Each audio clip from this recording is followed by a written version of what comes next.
Hilirisasi tembaga memperkuat potensi perekonomian Indonesia karena dapat mendatangkan investasi. Upaya ini juga sesuai dengan arahan Presiden Prabowo Subianto untuk meningkatkan nilai tambah ekonomi pada sebuah produk. Bayangkan, jika satu kebijakan saja mampu mengubah posisi Indonesia di peta industri dunia. Bayangkan jika negara yang selama ini dikenal sebagai pemasok bahan mentah perlahan berubah menjadi pusat manufaktur teknologi, energi terbarukan, dan otomotif modern. Wacana hilirisasi mungkin sudah sering kita dengar, bahkan mungkin terasa membosankan bagi sebagian orang. Tapi kali ini yang sedang terjadi bukan sekedar wacana, bukan pula mimpi kosong. Ini adalah langkah nyata yang bisa membawa Indonesia menuju status superpower di bidang teknologi dan energi masa depan. Dan kuncinya adalah tembaga. Tembaga bukan sekedar logam biasa. Ia adalah urat nadi dari hampir semua teknologi modern yang kita gunakan hari ini.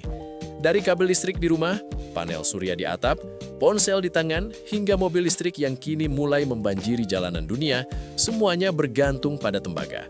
Bahkan teknologi paling canggih sekalipun tidak bisa berjalan tanpa logam ini. Maka ketika pemerintah Indonesia resmi menerapkan larangan ekspor konsentrat tembaga mulai tahun 2025, langkah ini bukan hanya soal perdagangan, tapi tentang masa depan industri nasional dan posisi Indonesia di dunia. Indonesia sendiri merupakan salah satu produsen tembaga terbesar di dunia dan selama bertahun-tahun menjadi salah satu eksportir konsentrat tembaga terbesar secara global. Data menunjukkan bahwa negara tujuan utama ekspor konsentrat tembaga Indonesia adalah Jepang, Cina, dan Korea Selatan. Jumlahnya bukan main, ratusan ribu ton konsentrat tembaga setiap tahun mengalir ke negara-negara tersebut, menjadi bahan baku bagi industri elektronik, otomotif, dan energi mereka. Artinya, roda industri teknologi di negara-negara maju itu selama ini ikut berputar berkat sumber daya alam Indonesia. Sekarang, mari kita bayangkan sejenak. Apa sebenarnya arti dari ratusan ribu ton konsentrat tembaga itu jika diolah di dalam negeri? Jika konsentrat tersebut diubah menjadi katoda tembaga, hasilnya bisa mencapai ratusan ribu ton tembaga murni siap pakai. Dan dari tembaga itulah lahir baterai mobil listrik, kabel, komponen elektronik, hingga material untuk panel surya. Dalam satu mobil listrik saja, rata-rata terdapat sekitar 20 hingga 30 kg tembaga. Artinya, hanya dari ekspor konsentrat tembaga ke satu negara saja, Indonesia sebenarnya sudah memiliki potensi bahan baku yang cukup untuk memproduksi puluhan juta mobil listrik. Padahal penjualan mobil listrik global dalam 1 tahun saja bahkan belum menyentuh angka itu. Ini menunjukkan satu hal penting.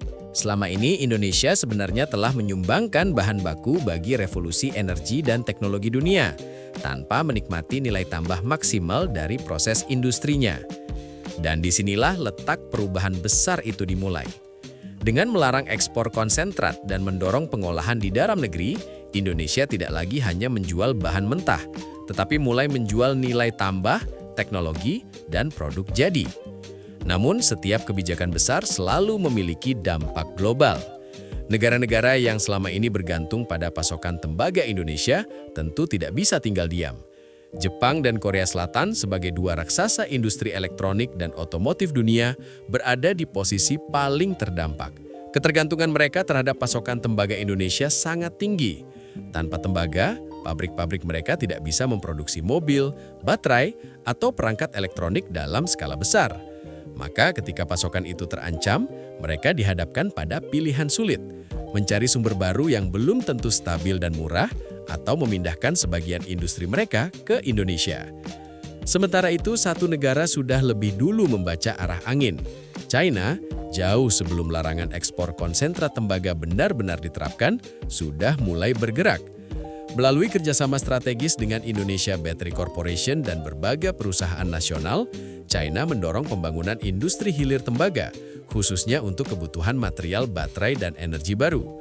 Mereka membahas pembangunan ekosistem material energi, seperti copper foil untuk baterai, bahkan menjalin komunikasi langsung dengan produsen tembaga di Indonesia untuk memastikan pasokan katoda tembaga. Langkah ini memberi China keunggulan strategis, sementara Jepang dan Korea Selatan masih berada dalam posisi menunggu dan menimbang.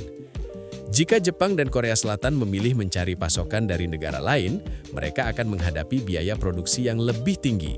Biaya tenaga kerja, logistik, pengolahan, hingga pajak impor akan membuat harga tembaga dan produk turunannya menjadi lebih mahal. Jika mereka ingin tetap kompetitif, satu-satunya pilihan rasional adalah membangun pabrik di Indonesia, mendekatkan produksi ke sumber bahan baku. Dengan kata lain, Indonesia secara tidak langsung mengatakan kepada dunia, silahkan datang, bangun industri di sini, atau bersiap kehilangan daya saing. Disinilah nilai tambah ekonomi Indonesia benar-benar terlihat. Selama ini, ekspor konsentrat tembaga hanya menghasilkan nilai ekonomi yang relatif terbatas. Namun ketika konsentrat itu diolah menjadi katoda tembaga di dalam negeri, nilainya melonjak hampir 3 kali lipat. Dan itu belum termasuk produk turunannya, seperti foil tembaga, kabel, komponen elektronik, dan material untuk papan sirkuit atau PCB. Setiap tahap pengolahan menciptakan lapangan kerja, meningkatkan pendapatan, dan memperkuat struktur industri nasional.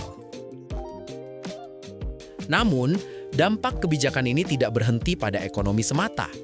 Ada satu efek jangka panjang yang jauh lebih penting, yaitu transfer teknologi dan peningkatan kualitas sumber daya manusia.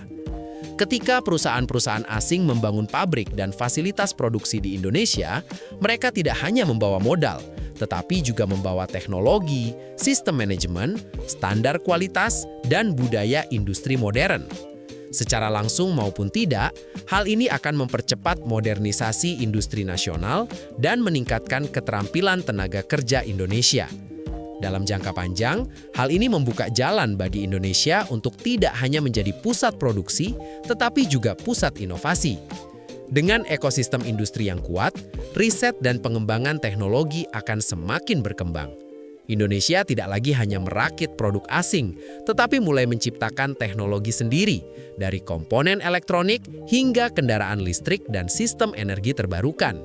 Ini adalah fondasi penting bagi lahirnya kemandirian teknologi nasional.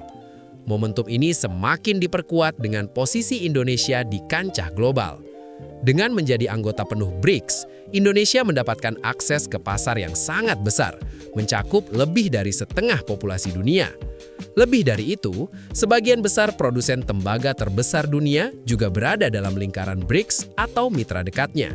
Artinya, Indonesia berada di posisi strategis untuk memengaruhi pasokan dan harga tembaga global. Ini bukan sekedar kekuatan ekonomi, tetapi juga kekuatan geopolitik. Jika semua potensi ini dikelola dengan baik, Indonesia memiliki peluang nyata untuk menjadi pemain utama dalam industri teknologi dan energi terbarukan dunia. Bukan hanya sebagai pemasok bahan baku, tetapi sebagai produsen teknologi, eksportir produk bernilai tinggi, dan pusat inovasi regional. Ini adalah perubahan paradigma besar dari ekonomi berbasis ekstraksi menjadi ekonomi berbasis industri dan pengetahuan. Tentu saja, setiap kebijakan besar membawa tantangan. Infrastruktur harus siap, regulasi harus konsisten, sumber daya manusia harus terus ditingkatkan, dan tata kelola industri harus bersih serta efisien. Namun, arah yang diambil sudah jelas. Larangan ekspor konsentrat tembaga bukanlah langkah isolasi, melainkan langkah strategis untuk mengintegrasikan Indonesia ke dalam rantai nilai global dengan posisi yang lebih kuat.